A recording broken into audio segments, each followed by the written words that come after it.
त्रिपुरा में विधानसभा चुनाव संपन्न, 60 सीटों के लिए 87.63% हुआ मतदान।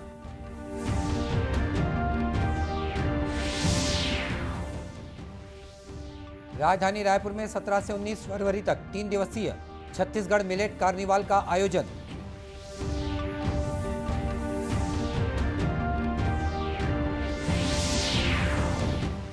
छत्तीसगढ़ में अब हुक्का बार का संचालन हुआ अवैध, 1 से 3 साल की सजा और 10 से 50,000 रुपए तक का जुर्माना लगेगा।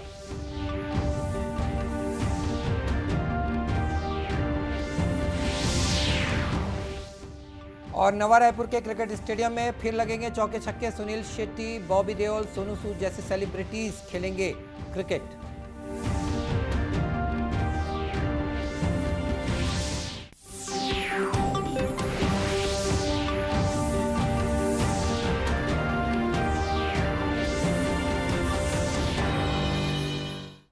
नमस्कार, आप देख रहे हैं दूरदर्शन समाचार। मैं हूं मनीष अहलूवालिया और अब समाचार विस्तार से। त्रिपुरा में एक दिन पहले 60 विधानसभा सीटों के लिए 87.63% मतदान होने की खबर है। त्रिपुरा के मुख्य निर्वाचन अधिकारी किरण गिते ने कहा है कि विधानसभा चुनाव के दौरान राज्य ने उच्चतम मतदान प्रतिशत के रिकॉर्ड की अपनी परंपरा को कायम रखा है। उन्होंने कहा कि यह मतदान पूरी तरह से हिंसा मुक्त था। त्रिपुरा के लोगों ने देश के लोगों के लिए शांतिपूर्ण मतदान कराने का एक उदाहरण पेश किया है। श्री गिते ने लोकतंत्र को सशक्त बनाने के लिए राज्य के लोगगों को धन्यवाद दिया है। कड़ी सुरक्षा के बीच ईवीएम को स्ट्रांग रूम में रखा गया है। अगले महीने की 2 तारीख को वोटों की गिनती होगी। त्रिपुरा में कुल 259 उम्मीदवार इस चुनाव में अपना भाग्य आजमा रहे हैं। इसी तरह मेघालय में स्टार प्रचारक और राजनीतिक दलों के वरिष्ठ नेता मतदाताओं को रिझाने में कोई भी कसर नहीं छोड़ पा रहे हैं। सभी राजनीतिक दलों के वरिष्ठ नेता प्रचार के लिए इस समय दौरे पर हैं। राज्य की सभी 60 विधानसभा सीटों पर 27 फरवरी को मतदान होगा। साथ ही नागालैंड में 27 फरवरी को होने वाले मतदान के लिए चुनाव प्रचार अब तेज हो गया है। भारतीय जनता पार्टी के स्टार प्रचारक केंद्रीय कानून और न्याय मंत्री किरेन रिजिजू, केंद्रीय बंदरगाह, नौवहन और जलमार्ग तथा आयुष मंत्री सर्बानंद सोनोवाल और भाजपा के राष्ट्रीय महासचिव बीएल संतोष आज नागालैंड के विभिन्न भागों में प्रचार कर रहे हैं। छत्तीसगढ़ राज्य लघु वनोपज संघ तथा आईआईएमआर हैदराबाद के संयुक्त तत्वावधान में राजधानी रायपुर में छत्तीसगढ़ मिलेट कार्निवाल का आयोजन किया जा रहा है। 17 से 19 फरवरी तक होने वाले इस आयोजन में सेहत से भरे कोदो, कुटकी और रागी के स्वादिष्ट मिलेट व्यंजनों का स्टॉल लगाया जाएगा। कार्निवाल में राज्य में मिलेट्स को बढ़ावा देने के लिए विशेषज्ञों से चर्चा, प्रसिद्ध शेफ द्वारा बनाई गई नई रेसिपीज, नुक्कड़ नाटक, मिलेट्स के नए नए व्यंजन और उत्पाद प्रदर्शित किए जाने वाले हैं। गौरतलब है कि मुख्यमंत्री भूपेश बघेल की मंशा के अनुरूप छत्तीसगढ़ राज्य में खेती से लेकर खपत तक एक संपूर्ण मिलेट पारिस्थितिकी तंत्र बनाने के लिए आवश्यक पहल करते हुए ये योजना बनाई गई है। इस तारतम्य में मिलेट को लोगों के दैनिक आहार में शामिल करना और इसके पोषक मूल्य के प्रति लोगों को जन जागरूकता लाना, यही इसका उद्देश्य है। कार्निवाल का आयोजन किया जा रहा है। प्रतिभागियों और आगंतुकों के साथ मिलेट की विशेषताओं को साझा करने के लिए राष्ट्रीय विशेषज्ञों द्वारा चर्चा भी की जाएगी।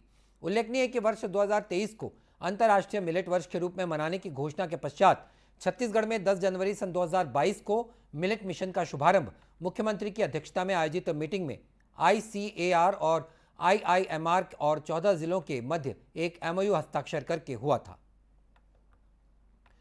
छत्तीसगढ़ में हुक्का बार का संचालन अवैध घोषित कर दिया गया है। राज्य में किसी भी प्रकार के हुक्का बार के संचालन को प्रतिबंधित किया गया है। साथ ही किसी भी सामुदायिक हुक्का बार में हुक्का या नरगिल से धूम्रपान को भी निषिद्ध कर दिया गया है।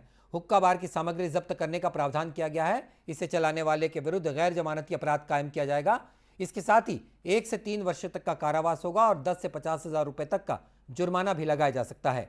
जो कोई व्यक्ति हुक्का बार में हुक्के से धूम्रपान करते हुए पाया जाएगा तो उस पर 1 से 5,000 रुपए तक का जुर्माना होगा।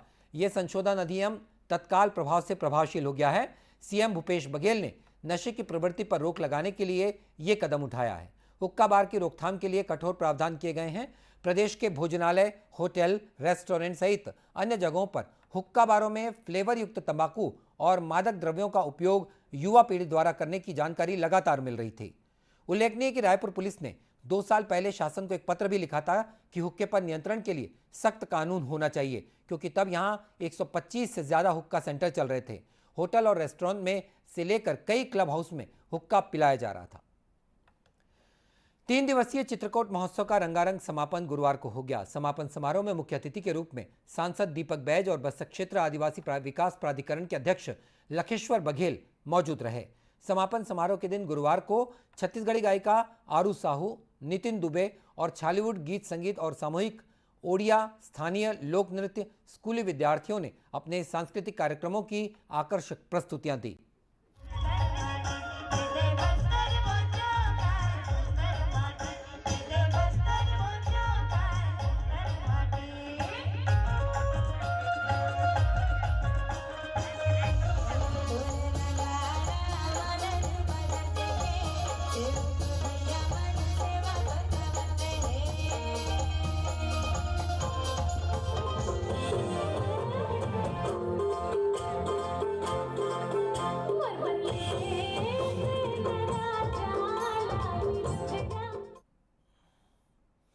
इस दौरान कबड्डी, वॉलीबॉल, पिट्टूल, रस्साकशी, कुर्सी दौड़ और नौकायन जैसी प्रतियोगिताओं का आयोजन भी किया गया और विजेताओं को पुरस्कृत किया गया। रायगढ़ पुलिस की साइबर सेल की टीम ने एक बार फिर 200 से अधिक गुम मोबाइल फोन बरामद कर लोगों को वापस लौटाए हैं। साइबर सेल ने पिछले 4 माह के भीतर 6 राज्यों से सभी मोबाइल फोन बरामद किए हैं। पुलिस कंट्रोल रूम में अपने गुम मोबाइल लेने वालों के चेहरों पर खुशी देखते ही बन रही थी। जिले के पुलिस अधीक्षक सदानंद ने बताया कि मोबाइल गुम होने की शिकायत के आधार पर लगातार गुम हुए मोबाइल ट्रैक कर उन्हें अलग अलग जिलों और प्रदेशों से रिकवर किया गया। पुलिस अधीक्षक ने बताया कि साइबर सेल की मदद से छत्तीसगढ़ के अलावा अन्य राज्यों से गुम मोबाइल बरामद किए गए हैं, जिनकी कीमत 3 लाख रुपए से भी अधिक है। को जो है पिछले 1 महीने के अंदर उनको लाया गया, जो और इन 215 मोबाइल की कीमत लगभग 30 लाख आकी गई। और उनके आज सब जो उनके वास्तविक मोबाइल मालिक थे उनको बुलाकर आज उन्हें जो है उनके मोबाइल को वापस किया गया। वरिष्ठ पुलिस अधीक्षक के निर्देश पर साइबर सेल और थाना प्रभारी जुट मिल उप निरीक्षक कमल किशोर पटेल अपनी टीम के साथ बीते कई महीनों से गुम हुए मोबाइल को रिकवर करने में लगे हुए थे। गुम मोबाइल मिलने की खुशी लोगों के चेहरे पर साफ झलक रही थी। लोगों ने पुलिस की इस पहल की तारीफ करते हुए बताया कि उन्हें उम्मीद नहीं थी कि उनके गुम हुए मोबाइल दोबारा मिल पाएंगे। गुम होती है या चोरी होती है, वो थाने में जाके एफआईआर दर्ज करवाएं। साइबर सेल के माध्यम से वो चीज़ गुमी हुई मिल जाती है। बताया गया है कि रायगढ़ की साइबर सेल द्वारा अब तक रिकॉर्ड विभिन्न मॉडल के 1350 मोबाइल सेट रिकवर कर वितरित किए जा चुके हैं, जो प्रदेश के अन्य जिलों की कार्रवाई से काफी अधिक हैं। प्रधानमंत्री आवास योजना के तहत जांजगीर चांपा जिले में ग्रामीण इलाकों के साथ साथ शहरी क्षेत्रों के गरीबों को पक्की छत नसीब हुई है। ये ऐसे गरीब परिवार है जिन्होंने सपने में भी खुद का पक्का मकान होने के बारे में नहीं सोचा था, लेकिन केंद्र सरकार ने उनके सपनों को साकार कर दिया। नैला के नगरीय निकाय क्षेत्र में भी सैकड़ों लोगों को अपना पक्का मकान मिल गया है, जो किसी तरह मेहनत करके परिवार चलाते थे और पक्का मकान उनके लिए एक सपने जैसा था। केंद्र सरकार की योजना का लाभ लेने के बाद वे प्रधानमंत्री नरेंद्र मोदी के प्रति आभार जता रहे हैं।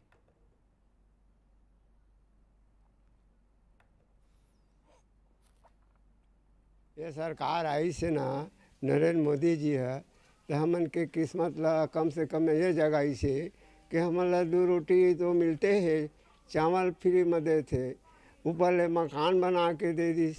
ते मला हमार जो बाल बच्चे हैं वह मन सुखी हैं और हम मन सुखी हैं। और छाया में तो बरसात आ जाते तो अपन कम से कम कमा के आते हैं तो अपन कुंदरा में आराम से नींद परत है सोवत हन। तो हमन तो भाई नरेंद्र मोदी जो है बहुत हमन के गरीब के रक्षा करी से धन धन है हमार भागला जो कि है नरेंद्र मोदी से ही हमार प्रधानमंत्री मिली से। हमन हाँ पहले बहुत परेशानी झेले हन, टीना के घर में रहत रहे, छा के पानी गिरत रहे तब हो रहन। अब ये प्रधानमंत्री आवास योजना बने हैं बहुत अच्छा से, हमन बहुत बढ़िया बनाए हैं। प्रधानमंत्री ला बहुत बहुत धन्यवाद मोदी सरकार ला। हाँ तो कच्चा में रहे, तकलीफ रहे, एकदम तकलीफ में रहे। अब पक्का मकान बनी से घर लेंटर हो गए और मस्त अभी एकदम खुशी से। लेकिन मैं नहीं सोच रहा, मैं कहूँ दिन कमा के में बना सकते नहीं भैया, लेकिन जो प्रधानमंत्री की योजना है ना तब गरीब आदमी घर बन गए मोर। नैला नगर पालिका के उपाध्यक्ष आशुतोष गोस्वामी भी मानते हैं कि पीएम आवास योजना ने गरीब लोगों की तकदीर बदलने का काम किया है। देश के यशस्वी प्रधानमंत्री श्री नरेंद्र भाई मोदी जी को बहुत बहुत बधाई देना चाहता हूं, जिनके नेतृत्व में आज लगातार देश प्रगति की ओर बढ़ रहा है।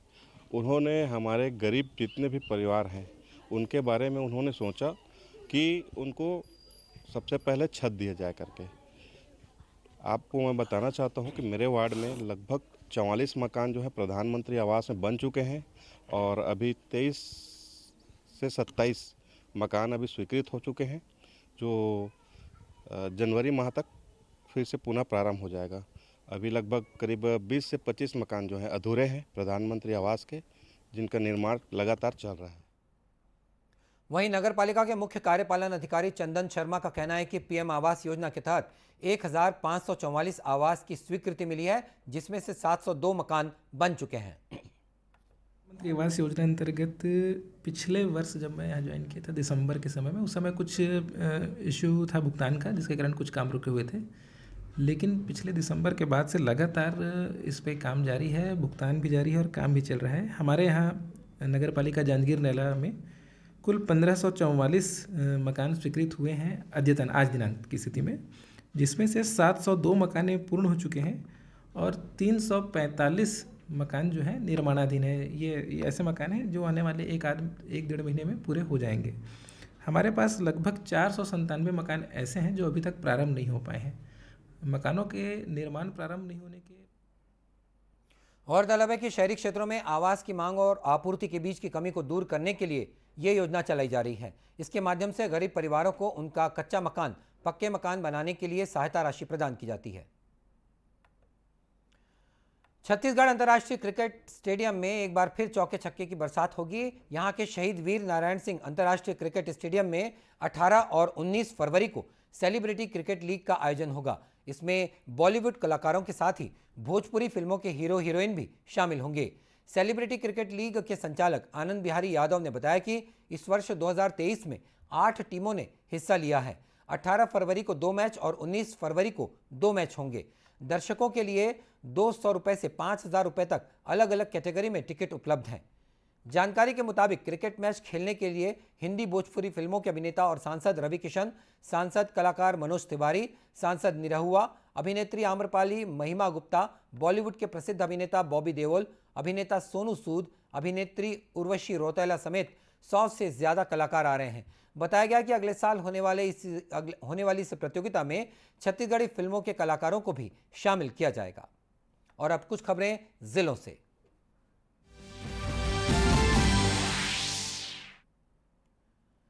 बेमेतरा जिला मुख्यालय के तहसील कार्यालय के पास अपनी 6 सूत्रीय मांगों को लेकर आंगनवाड़ी कार्यकर्ता संघ लगातार धरने पर है। धरने के आज 11वें दिन कार्यकर्ताओं ने मुख्यमंत्री भूपेश बघेल और महिला बाल विकास मंत्री अनिला भेड़िया की सद्बुद्धि के लिए हवन कर धरना प्रदर्शन किया।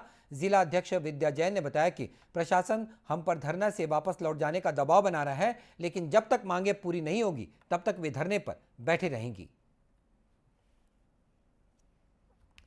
कोंडागांव कलेक्टर दीपक सोनी ने जिले के माकड़ी ब्लॉक अंतर्गत अंदरूनी इलाकों में गौठान सहित स्कूल और स्वास्थ्य केंद्र का आकस्मिक निरीक्षण किया। इस दौरान उन्होंने बालोन में देवगुड़ी को बेहतर ढंग से बनाने के लिए पंचायत पदाधिकारियों और ग्रामीणों की सहभागिता की प्रशंसा की। उन्होंने तथा देवगुड़ी स्थल के चारों ओर फेंसिंग कर फलदार पौधे लगाने की समझाइश देते हुए कहा कि देवी देवताओं के नाम पर स्थल का सामुदायिक वनाधिकार मान्यता पत्र प्रदान किया जाएगा।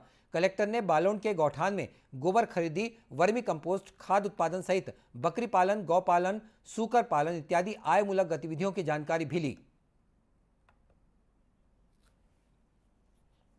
जांजगीर चांपा के शिवरी नारायण मेले में लोगों का पहुंचना लगातार जारी है। माघी पूर्णिमा से 15 दिन महाशिवरात्रि तक चलने वाले इस छत्तीसगढ़ के सबसे बड़े मेले में रोज लाखों लोगों की भीड़ उमड़ रही है। इस दौरान पर्यटकों को सबसे ज्यादा महानदी का नौका विहार आकर्षित कर रहा है, क्योंकि शिवरी नारायण में महानदी के त्रिवेणी संगम में पहली बार लोगों को यह सुविधा मिल रही है।